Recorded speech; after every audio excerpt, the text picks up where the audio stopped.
Good afternoon, learners. Welcome to this afternoon session, being a Saturday, the 5th of October 2024. Welcome once again to the forum.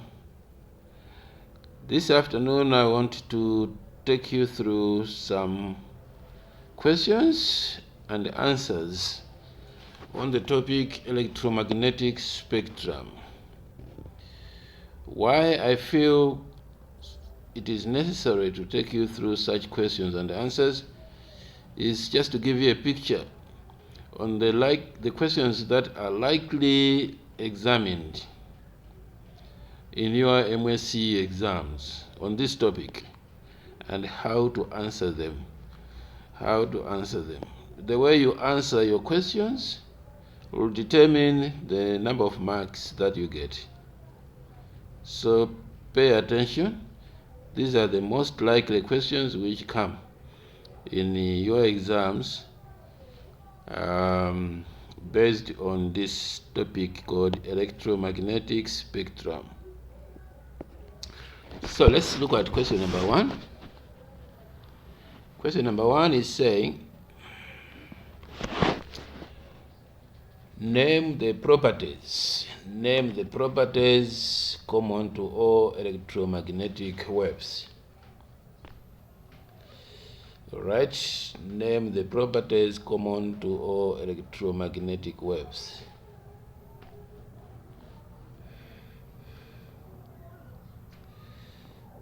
Okay, so name the properties that are common. Remember that all electromagnetic waves have properties that are common to them. So any property that you remember will apply to all electromagnetic waves. Okay, so such a question is just a giveaway because all the properties are common to all electromagnetic waves. Remember, by electromagnetic waves we are talking about radio waves, microwaves, infrared, visible light, UV radiation, X-rays, and gamma rays. Alright, so all these have properties that are common. So the properties that are true for radio waves are also true for visible light, true for gamma rays, and true for any other electromagnetic waves. So we're saying that electromagnetic waves are transverse in nature.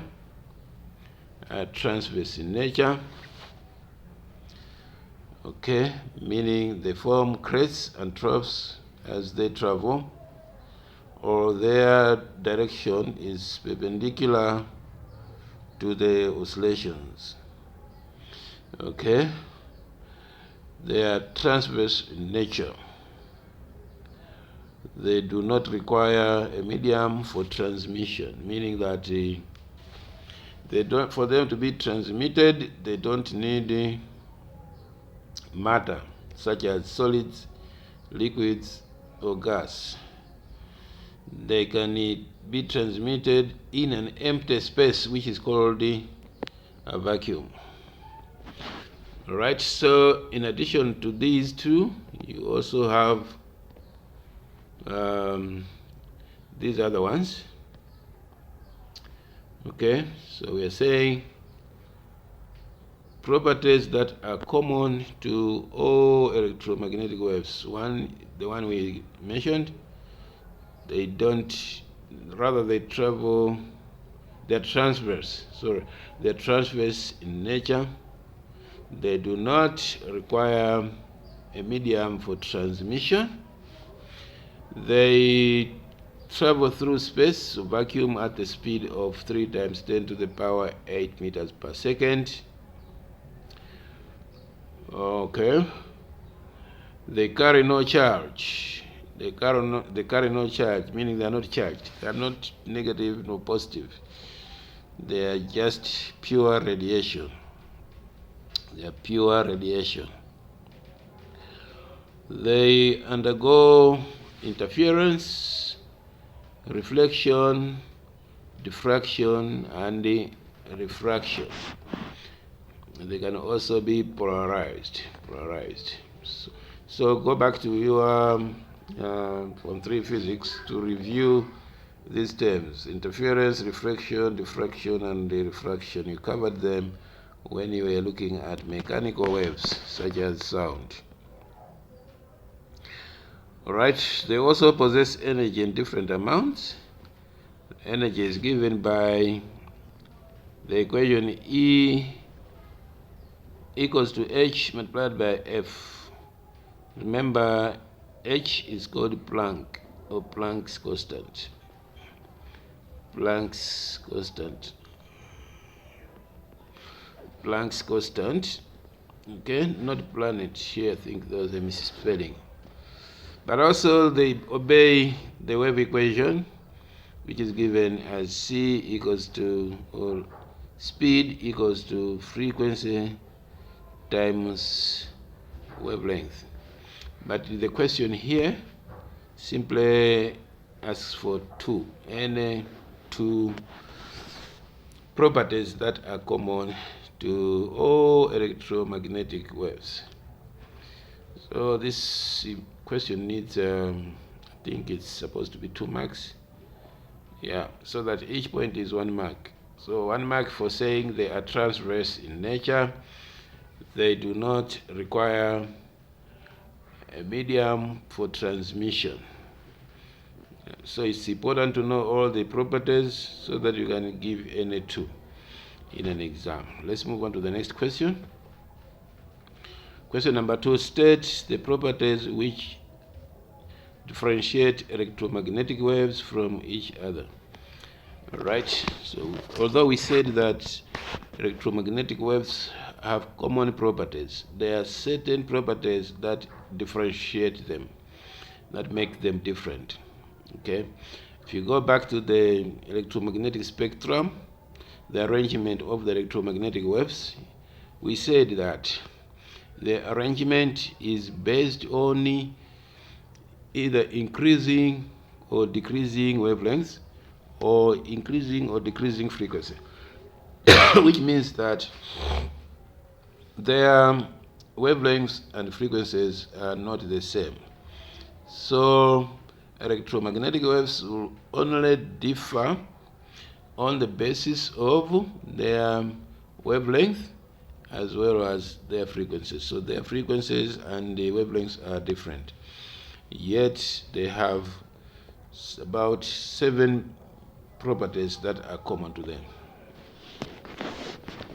Okay, and as you read your notes, make sure that you know, at least you know the approximate wavelength of each. Okay, using the terms, the word higher or lower. Let's suppose that you've been asked to state any 2 differences between radio waves and the gamma rays. Okay, so you would say radio waves have greater wavelength while gamma rays have shorter wavelength. Radio waves have longer wavelength while gamma rays have shorter wavelength. Or in terms of frequency, you can say radio waves have lower frequency while gamma rays have greater frequency. Those are differences. So watch out. In an exam, you can be asked to do that. Okay, so once again, while we say that electromagnetic waves have similar properties, about 7 of them, they have 2 differences. The differences come in because of wavelength and the frequency. So their frequencies are different. Their wavelengths also are different. Make sure you are able to write down the electromagnetic spectrum, to draw the electromagnetic spectrum in order of wavelength and frequency. That's very, very important. So I gave you in the morning in lesson number 2 how you can easily remember electromagnetic waves in order. All right. So starting with what? Starting with radio waves. We say rabbits met in very unusual, expensive gardens. All right. So by saying that, you already have 7 of them. Okay. So rabbits are, that's for radio. Then you have M, microwaves. Then you have infrared. Then UV, visible light. And then you have UV radiation, then X-rays, then gamma rays. If you are this and this order, remember it's in order of decreasing wavelength but increasing frequency. Right. I hope we are good on this. Let's proceed to number 3. Question number 3 is saying state 2 properties of UV radiation. So now we are looking at a particular radiation. Okay. So when giving properties, you should be comparing one radiation with another. Name 2 properties of UV radiation. So you can compare this with another one which you know. Okay. So you can say it has a shorter wavelength than visible light. Yeah, it has a shorter wavelength than visible light.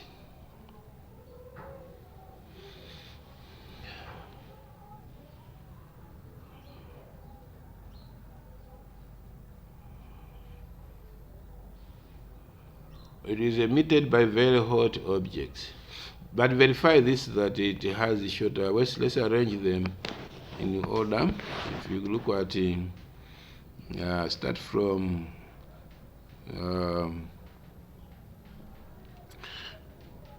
radio waves.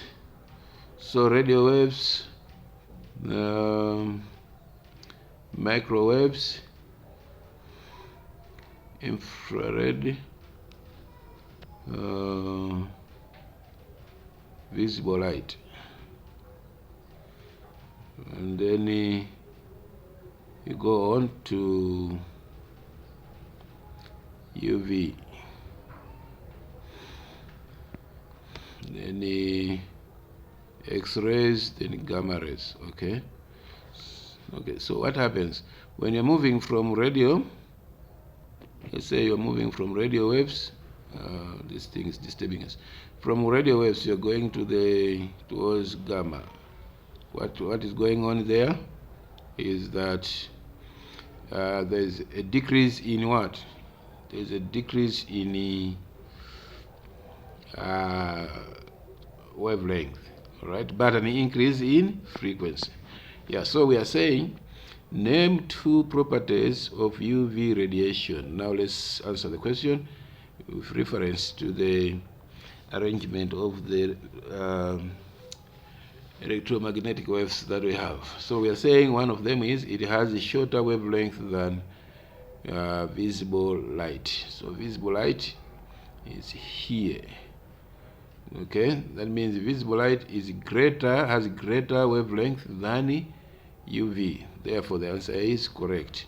So we are saying this has a shorter wavelength than visible, because as you go to the left, there is an increase in wavelength, but as you go to the right, as you go to the left, to the right, there is an increase in wavelength. As you go to the left, there is an decrease in wavelength. Therefore, UV radiation is indeed has a shorter wavelength than visible light. It is emitted, so in terms of emission, It is emitted by hot objects like the sun. The sun and the other hot objects will emit UV radiation. UV radiation. I hope we are good on that. Okay. If we go back to our notes, UV radiation, we said that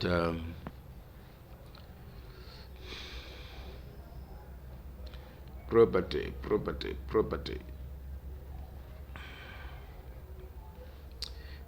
All right, UV radiation. You can also mention something to do with the amount of energy they have compared to gamma and X-rays. Differences, you can come up with anything as long as it's supported by what you learned.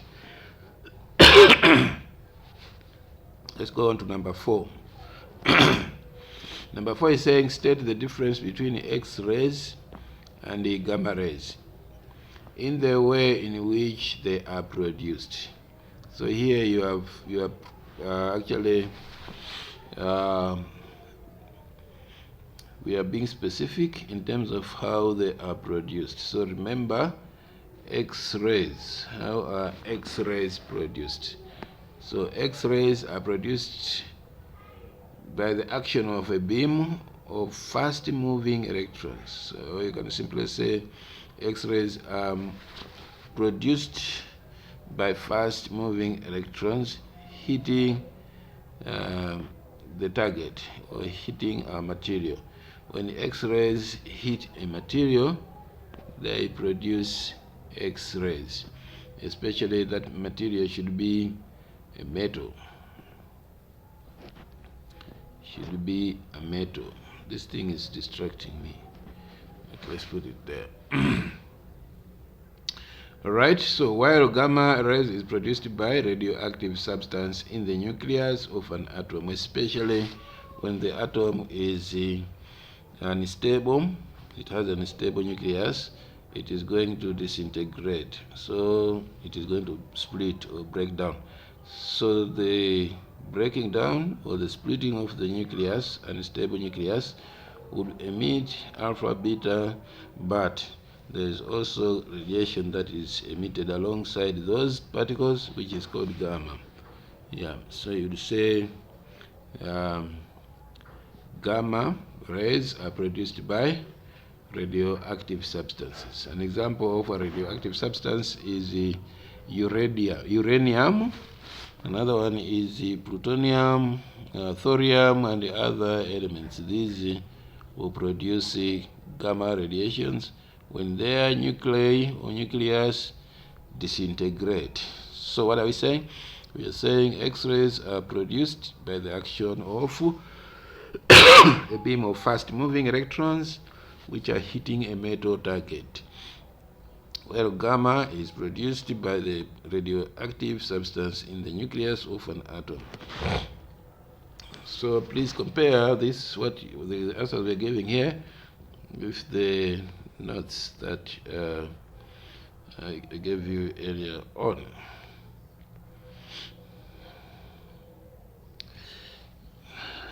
Okay, so X-rays, we said X-rays, you can check. So I said X-rays are produced by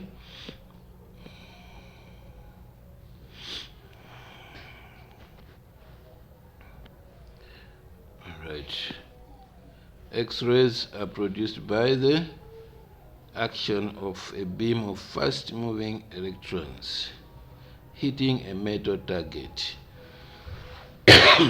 The question is asking us to explain the differences between X-rays and gamma rays in the way in which they are produced. So X-rays are produced by a beam of fast-moving electrons which are hitting the target. They should be hitting the target. That should be hitting the target, the metal target.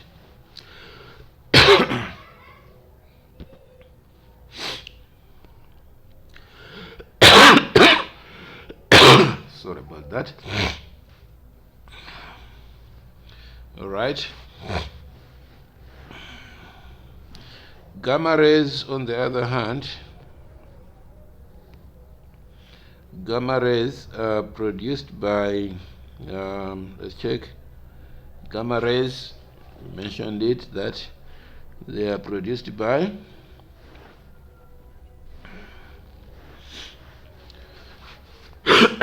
sorry, they are produced by radioactive substances. X-rays are produced by fast-moving electrons which hit a metal target.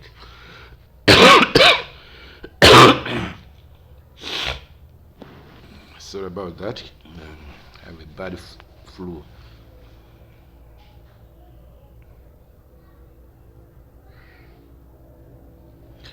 Right, let's move on to number 5. Question number 5. Question number 5 is saying, state the origin of all electromagnetic waves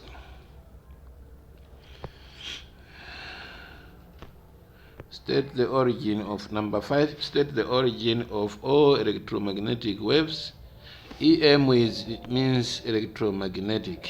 This one is just a short form of saying electromagnetic. So state the origin of all electromagnetic radiations, from radio waves to X-rays, or from radio waves to gamma rays. All right, so they originate when electrically charged particles oscillate or energy or change in energy. Okay, so we are saying radio waves to X-rays are produced, or they come from, or the oscillation of electrically charged particles, oscillation, vibration. Okay, name one type of electromagnetic radiation that ionizes air.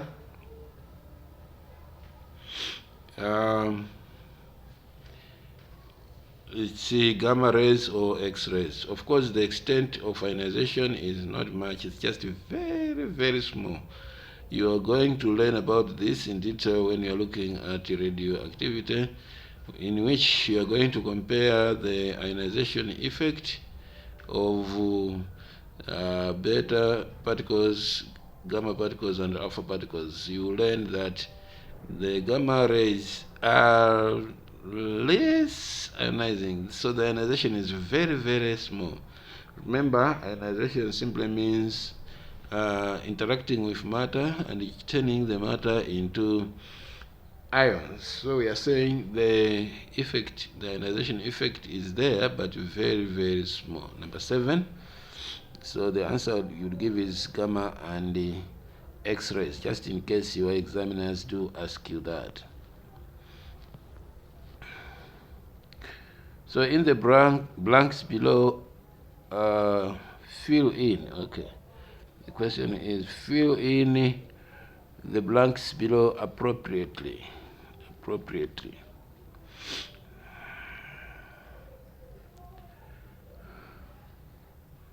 All right.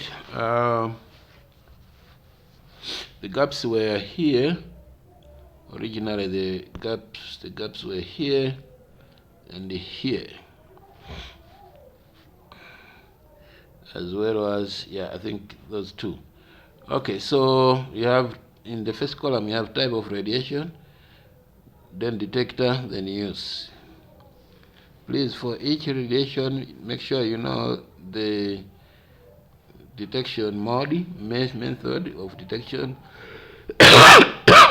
and its practical use. So radio waves are detected by diodes. Radio waves are detected by diodes and the earphones.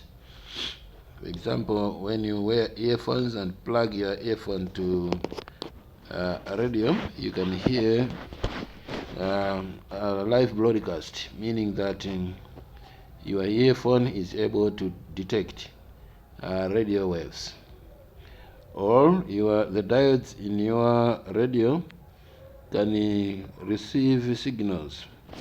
if there are available signals of radio waves, and then you hear a live broadcast from your radio. Radio waves are used for communication, like transmission of information. So the missing term here was diodes and earphones. Please refer to lesson number 1 where this was explained. Now we have a gap here. Well, there's a gap, but there was a description of how this radiation here is detected. So phototransistor or blackened thermometer. So this, by mention of thermometer, you know that thermometer measures temperature, and the temperature comes due to heat. So the scientific term for heat is infrared. So here there was need for infrared. We use infrared for warmth, for drying, for sensing, maybe for what? For temperature sensors, okay, in the banks and the other places where heat is very crucial. So you can say the use of infrared is for heat, warming, drying, heating, and others, since we're talking about heat here. Great. I hope we're together there. Complete the table by stating the different types of electromagnetic radiations. So we are given, first of all, we are given this. We are given these uses for us to complete this column. Alright, so sending information to and from satellites is done by microwaves. Remember, microwaves are used for two purposes. One, for cooking. For example, in the microwave oven, there are materials which are known as megatrons, which produce heat.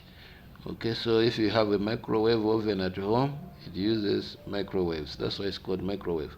But you can also use them for telecommunication. Like if you're using phone, the cell phone uses microwaves for sending messages, for making calls, for WhatsApp chatting, and others. Okay, when you send a WhatsApp message, it is carried by microwaves to the destination.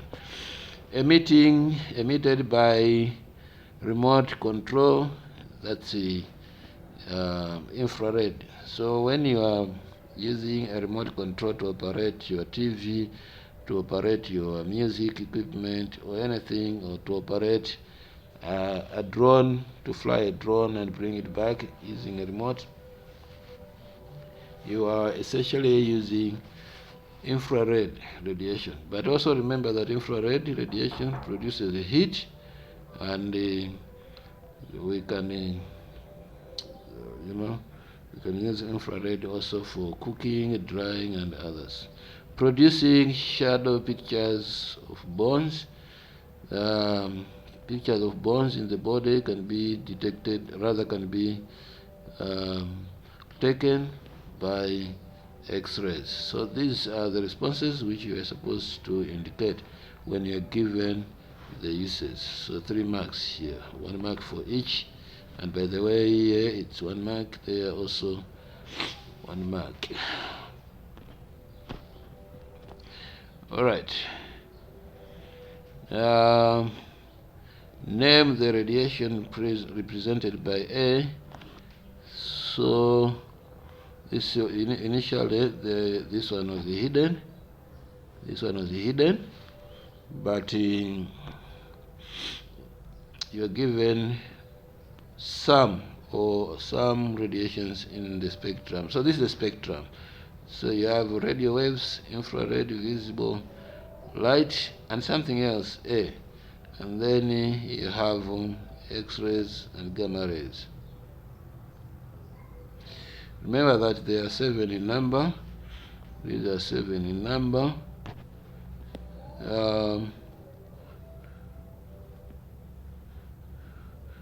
There's supposed to be 7. I think there's one that we have omitted. So remember the way to remembering this. We say rabbits met in very unusually expensive gardens. Okay, so here it appears microwaves are omitted. Yeah, but that's not the answer to the question. So the answer is UV radiation, which comes fourth from radio waves, and it also comes fourth from gamma rays from the right hand side. So the answer there is UV radiation. Remember, you can use this mnemonic to remember the order. So we're saying rabbits met in very unusually expensive gardens. For you to remember this order. So the fourth one is the UV radiation, which is what they want us to do. All right, for now, let's stop here. But in case you need more questions based on the topic, don't hesitate to comment in this comment section below, and I'll be able to send them through to you, or you can contact me on my number. I'll be very comfortable to share with you these questions based on this particular topic and any other topic of interest that you want. I'll send. Thank you very much. For now, we stop here. I wish you the rest of the day, the beautiful evening and night. We meet again next time. Bye.